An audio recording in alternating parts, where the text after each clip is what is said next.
Good morning, it's Friday the 20th of October here in London. This is the Bloomberg Daybreak Europe podcast. I'm Caroline Hepker. Coming up today, Biden warns Hamas and Putin want to annihilate democracy. The Fed chief Jerome Powell suggests that a rate hike next month is unlikely. And Starmer's Labour makes history with a double by-election win. Let's start with a roundup of our top stories. President Joe Biden directly appealed to the American people to support funding for Israel and Ukraine's war efforts. In just the second Oval Office address of his presidency, Biden warned that both Hamas and Vladimir Putin want to destroy democracy. Hamas and Putin represent different threats, but they share this in common. They both want to completely annihilate a neighboring democracy. Hamas' stated purpose for existing is the destruction of the state of Israel and the murder of Jewish people. Hamas does not represent the Palestinian people.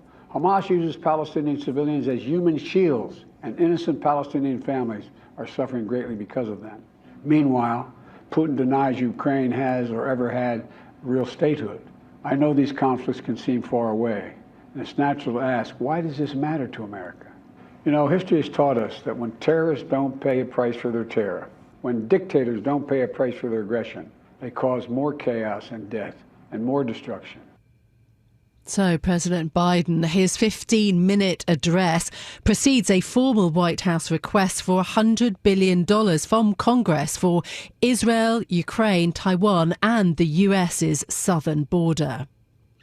The news comes just one day after the US leader's visit to Israel, and both while he was there and in his Oval Office speech, he urged Israel against repeating American policy errors. When America experienced the hell of 9/11, we felt enraged as well. While we sought and got justice, we made mistakes.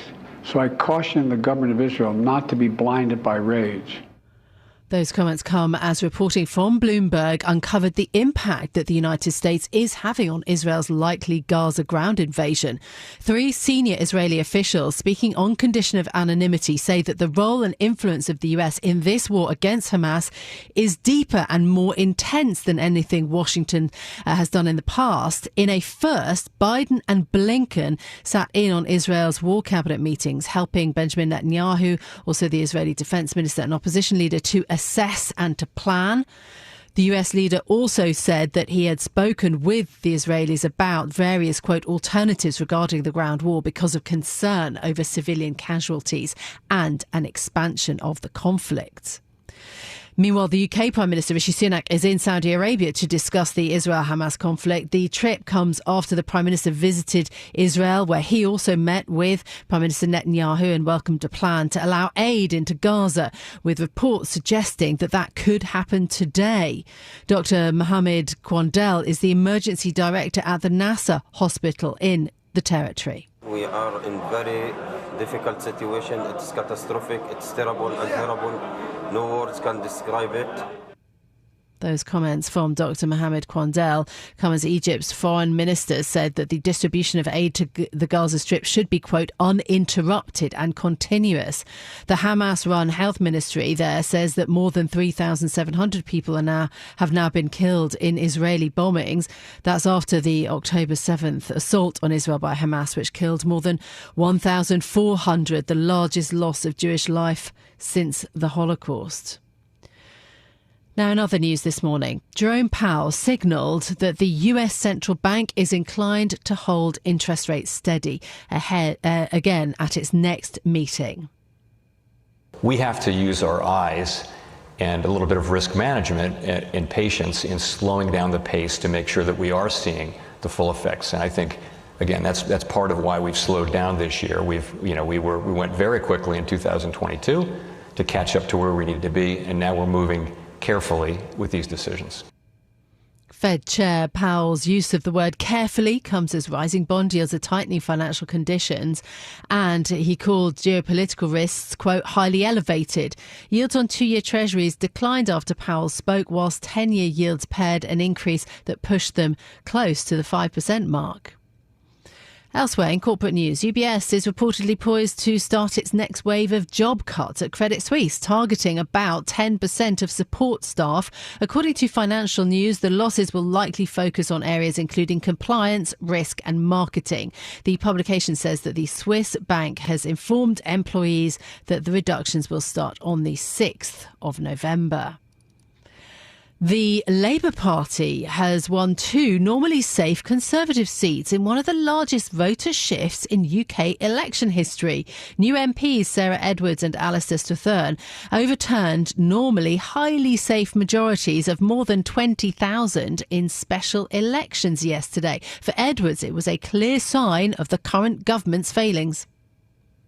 They've sent a clear message to Rishi Sunak and the Conservatives that they have had enough of this failed government, which has crashed the economy and destroyed our public services. The new Labour MP for Tamworth, Sarah Edwards, there speaking, which until today was the Tories' 57th safest seat in the country. The landslide results are an ominous sign for the Prime Minister Rishi Sunak ahead of a general election that is due in the next 15 months. Meanwhile, the London Stock Exchange has suffered what it called an incident that brought trading to a halt for hundreds of shares for the final hour and 20 minutes of yesterday's session. The system outage affected mostly smaller cap equities, but included several high-profile names such as ASOS, Deliveroo and Metro Bank. According to the LSE, stocks on the FTSE 100, FTSE 250 and international order book were not affected. However, it's not the first time that the UK's main stock trading venue has suffered a glitch like that, with outages coming in both 2019 and 2018. Now, every speech, every word from the chair of the Federal Reserve is high stakes for investors. So we're going to bring you in just a moment Jerome Powell's interview with our own David Westin. This was a fireside chat at the Economic Club of New York, but it was quite revealing about why the central bank may still see more interest rates ahead, more tightening of financial conditions, and yet for the next meeting, the possibility that the Fed could be on hold. So it's a really great interview with David Westin and Jerome Powell. So that is going to be coming up in just a moment then here on Bloomberg Radio, crucial for our investors.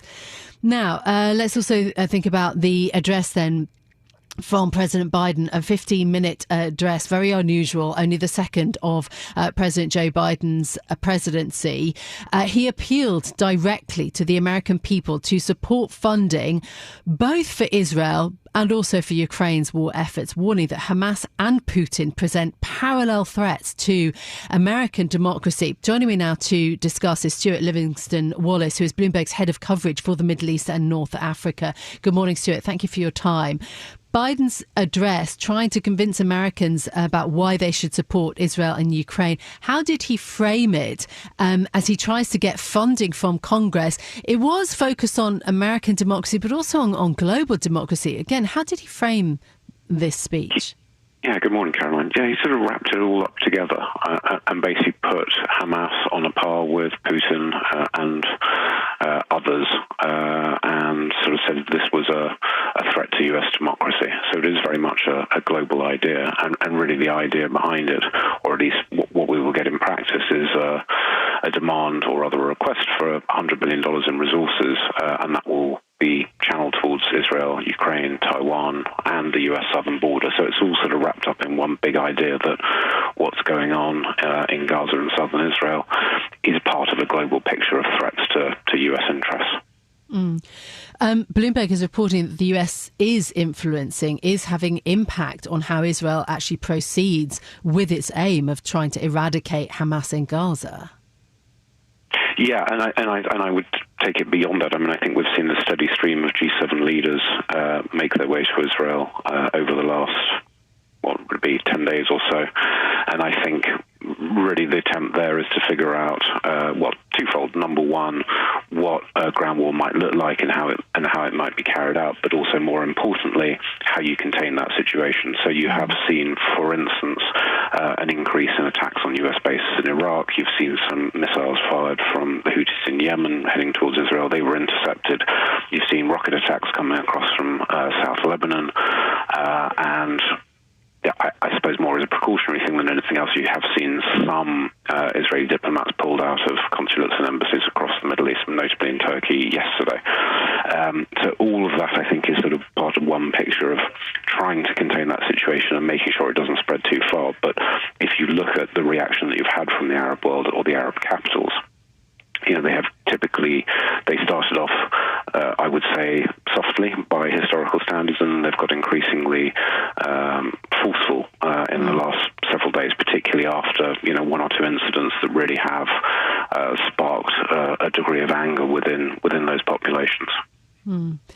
In terms of the Palestinians and aid to Gazan civilians, Egypt, but also the UN, are calling for distribution of aid to be, quote, uninterrupted and continuous. And so this whole argument about the Rafah border crossing is the only official entry point into Gaza that's not controlled by Israel. Do you think that that's actually going to open today for convoys? What do we know about that?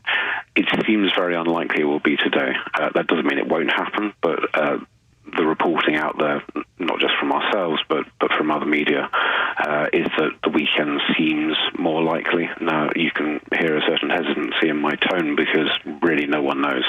And, on top of that, I should say that while we have something like 100 trucks lined up outside that crossing, the context is that those 100 trucks barely make a dent in terms of the supplies that are needed within Gaza. Again, remember, this is a territory that tends to import just about everything. It's been cut off now for some time. We know most of the power is out. Vast amounts of aid are going to be needed for the size of that population. But yeah, so far nothing. We continue to watch, but I think the expectations for today are pretty low. The big question then also is what happens to Gaza in the longer term. The options are looking really difficult. How do we think about those now, though? Yeah, I mean, there are no good solutions, it would seem. So, I suppose at the most basic level, we will have to see what happens over the next several weeks in terms of damage to infrastructure. We will also have to see how the situation evolves, for instance, on that border crossing, and, can anyone come out? And then, finally, what is the long-term solution if Israel, as indeed it has said, its intention is really just to completely dismantle Hamas one way or another? What does that mean for civil administration in the territory? What does it mean for international relations? What does it mean for its relationship with the Palestinian Authority in the West Bank? Might conceivably, and I'm really speculating at this stage, might you have some sort of international body or force that's somehow involved in administrating the territory? But again, I really am in the realms of speculation there. Yeah, absolutely. But the kind of thinking about the long term versus the shorter term, I suppose. In terms of other actors in this, Bloomberg's reported on China's stance on Hamas, and the US envoy talking about how that is a distinction between the US and China. We've had, as you say, a whole host of global leaders there. Are we expecting more of that? And in terms of timing then of escalation, what are we thinking about in the next few days? Well, we don't have anyone on the agenda, that is in terms of sort of international arrivals. That doesn't mean that you won't get any. The Biden visit was sort of put together fairly quickly, with a sort of a couple of days' notice, at least from as far as we were concerned. And I suppose the feeling is that if you can keep getting leaders going in, maybe that delays a ground war. But I think our reporting has shown over the last couple of days that there's not really been much of a change of mood within Israel in terms of its intention really to dismantle Hamas. And, given the way things are both in Gaza, or mainly in Gaza, it's very hard to see how you can do that without some sort of boots on the ground. Now, quite what that might look like and how long that might last, that's still, again, we just don't know. But it does feel, as I say, the mood within Israel hasn't really changed with all those visits.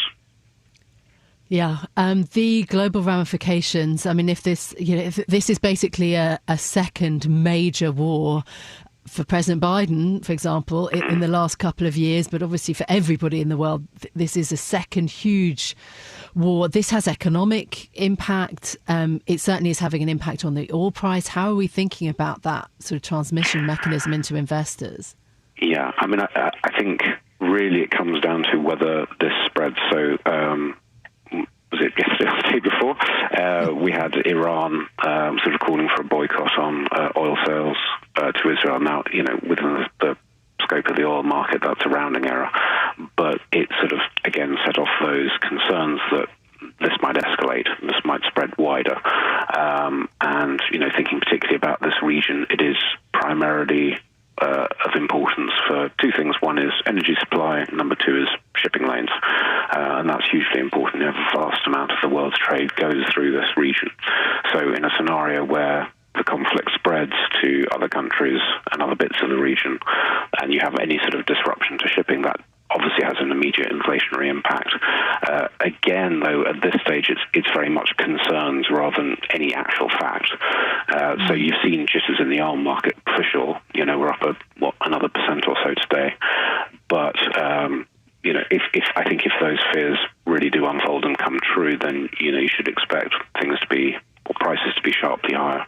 OK. Stuart, thank you so much for your time this morning. Stuart Livingston-Wallace is Bloomberg's head of coverage for the Middle East and North Africa, taking us through the latest on the Israel-Hamas war. Thank you.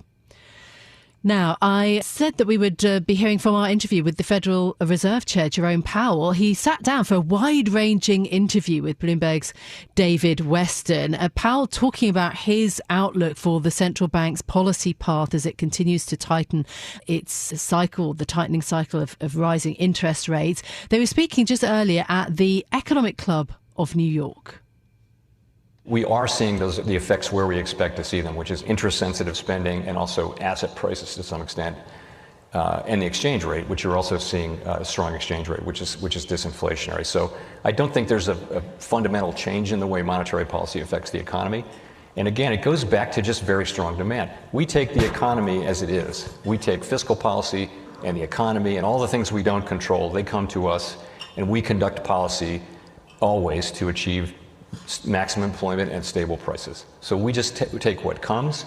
The fact that we have a strong growing economy, a strong growing labor market, and inflation coming down, these are the elements that we want to see to achieve the outcome we want. How much effect thus far has the Fed had? We all have memorized now long and variable lags. How long and how variable, and where are you in that process? Are you at the 25% point, the 50% in terms of seeing it in the effect in the real economy? So there's no precision in our understanding of how long lags are. One thing that has changed in the modern era is that markets now, over the course of the last 30 years, central banks have decided, instead of being secretive, to be very transparent. And what that has meant is that markets move actually well in anticipation, well before our policy moves. So the transmission from policy moves to financial conditions actually happens before the moves now, whereas that was not the case 50 years ago when Milton Friedman coined the phrase long and variable lags. But now you have financial conditions changing, and the question is, how does it affect the economy? The standard channels are asset prices, interest-sensitive spending, and the exchange rate, for example. And we do see that happening, just not as fast as we would like. And I would attribute some of that to just stronger demand. Household savings were turned out to be higher. Household spending has been stronger, and that's by far the largest part of the economy. In order to conduct monetary policy effectively, do you need at least a hypothesis about how much has already hit the economy? Because it's hard to know how much more you need to do if you don't know how far you've come. So on lags, I think if you think back, it's been a year since the last 75 basis point hike we did. It was at the November meeting in 2022. The first one was in June, so it's more than a year. So we should be seeing the effects. By the way, they don't all just arrive on one day. They arrive and then they're thought to peak and then to diminish. So there's a lot of uncertainty around lags. And one of the reasons why we have slowed down significantly this year is to give monetary policy time to work. The truth is, though, you can find academic support for different speeds and duration of lag. So we have to use our eyes and a little bit of risk management and patience in slowing down the pace to make sure that we are seeing the full effects. And I think, again, that's part of why we've slowed down this year. We went very quickly in 2022 to catch up to where we need to be, and now we're moving carefully with these decisions. So when you spoke back in August of 2020 and sort of laid out the revisions to the framework, as it were, you said that in terms of anticipated growth, the sort of consensus had gone from something like 2.5 to 1.8%, I think were the numbers you laid out in that. Where are you now? Where's the Fed? Where are you? And what you think basically the long-run growth is? Long-run potential growth is not something that moves around a lot over time, but I would, my own guess is it's around 2%. I think that the standard mainstream view would be a little bit below 2%, but I would just say 2% real growth over time. And what causes growth is growth in hours worked plus growth in productivity. Growth in hours worked is a function of population growth in the long run, and also labor force participation. Many things affect productivity, but if you drop in reasonable, standard, longer-term estimates of hours worked growth and productivity, which is just output per hour, productivity growth, you get something around 2%, and that's higher than most other advanced economies. As you look at it, do you see historical precedents for having a growing economy with high rates over a long period of time? I mean, as you look back, is it like the late 90s, for example? What analogies do you draw as you try to determine what this might be doing to the economy over the longer term? So that's really a question about what the level of rates will be going forward, what the neutral level will be. And I think it's very hard to know confidently what the answer to that will be in 5 years. Some of the reasons why rates were low for the last 25 years were just the aging of the global population and globalization, and so lots of savings and relatively, with an aging population, savings greater than investment, so rates are lower, and productivity was low. So all of those led to low interest rates. So what has changed with the pandemic? You might see less effects from globalization. Certainly demographics, the aging of the global population has not changed.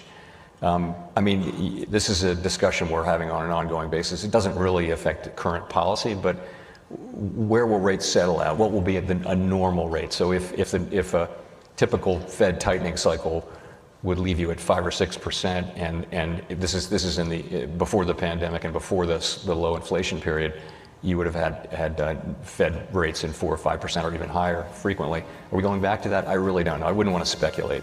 My guess is it'll be somewhere in the middle. This is Bloomberg Daybreak Europe, your morning brief on the stories making news from London to Wall Street and beyond. Look for us on your podcast feed every morning on Apple, Spotify, and anywhere else you get your podcasts. You can also listen live each morning on London DAB Radio, the Bloomberg Business app, and Bloomberg.com. Our flagship New York station is also available on your Amazon Alexa device. Just say, Alexa, play Bloomberg 1130. I'm Caroline Hepker. Join us again tomorrow morning for all the news you need to start your day right here on Bloomberg Daybreak Europe.